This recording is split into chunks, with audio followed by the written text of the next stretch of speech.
வணக்கம். ப்ரெஸ் ரொம்ப நாள் ஆச்சு நான் பேசி அப்படின்னு அந்த தாடி சொல்லிச்சு. அதனால தான் ப்ரெஸ்ஸுக்கு என்னுடைய ஸ்பெஷல் வணக்கம்.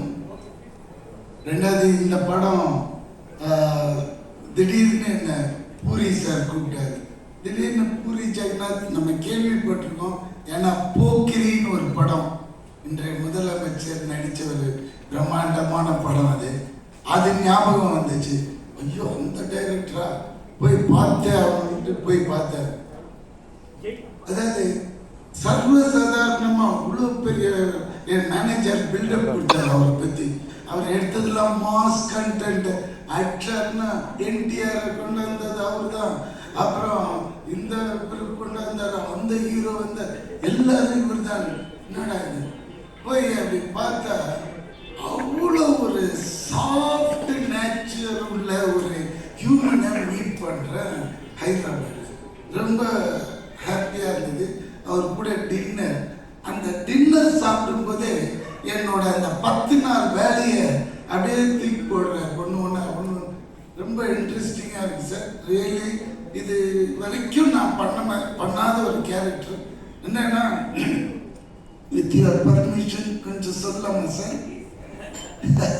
அது தபு மேடத்தோட அசிஸ்டண்டா அந்த மாதிரி ஒரு கேரக்டர்.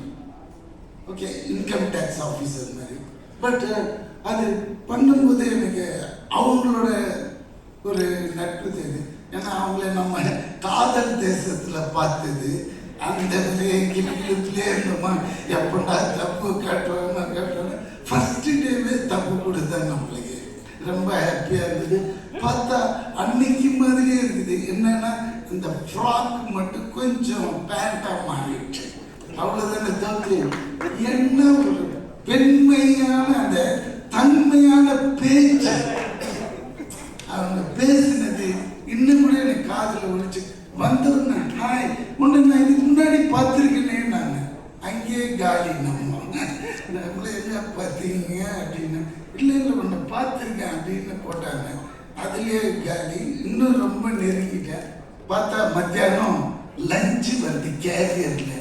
நம்ப மாட்டீங்க, அந்த கேரியர் ஃபுல்லாக மட்டன், சிக்கன், புலாவ் அப்படின்ட்டு இந்த ஹைதராபாத் அலின்னா அந்த பெரிய கிங்கில் இருந்தாங்க. அந்த ஃபேமிலி போல இருக்கு அவங்க பேக்ட்ராப்பு. திறந்த உடனே அப்படி வாசனை. பொதுவாக நம்ம இவ்வளோதான் கொடுப்பாங்க, இவங்கள அடுக்கு ஃபுல்லாக வச்சு அனுப்புகிறாங்க. அதாவது எனக்கு இருக்கிற அசிஸ்டண்ட்டுங்க, வெளியே இருக்கிற கேரவன் ஆளுங்க எல்லாருமே சாப்பிடலாம். அவ்வளோ சரின்னு வாங்கி சாப்பிட்டேங்க. நாட் ஒன்லி தட்டுங்க, அந்த இருந்த 10 நாளும் கொடுத்தாங்க. அங்கே தான் நிற்கிறாங்க அந்த பெண்மணி. ஐயோ, இப்படி ஒரு பெண்மணியை நம்ம பார்த்ததே இல்லைன்னு. அடுத்த ஜென்மோன்னு ஒன்று இருந்தால் அவங்க வீட்டு நெய்பராக இருக்கணும்னு அவங்க கிட்டே சொல்லிட்டு அடிக்கடி எட்டி அதை பார்த்துக்கலாம். அவ்வளோதான் முடியும் நம்மளால. ஏன்னா அவங்களுக்கு ஏகப்பட்ட கமிட்மெண்ட்ஸ் இருக்கும். அதனால நம்மள பழக்கம். அதுக்கப்புறம் இந்த பக்கம் வந்தேன். எங்கடா ஹீரோவை காணுமேன்னு பார்த்தா இதுதான்.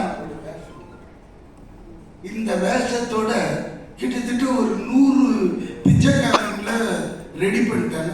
அதுக்கு நடுவில் இருக்காரு. நம்மளை கண்டே பிடிக்க முடியல. அந்த லெவலில் சிங்க் ஆகிட்டாரு. அந்த மனுஷனை சொல்லணுமா? அதுக்கு அந்த மக்கள் செல்வன்னு கொடுத்த டைட்டில் இந்த மனுஷனுக்கு நல்லா பொருள். ஏன்னா உண்மை சொல்லியாங்க. ஏன்னா நான்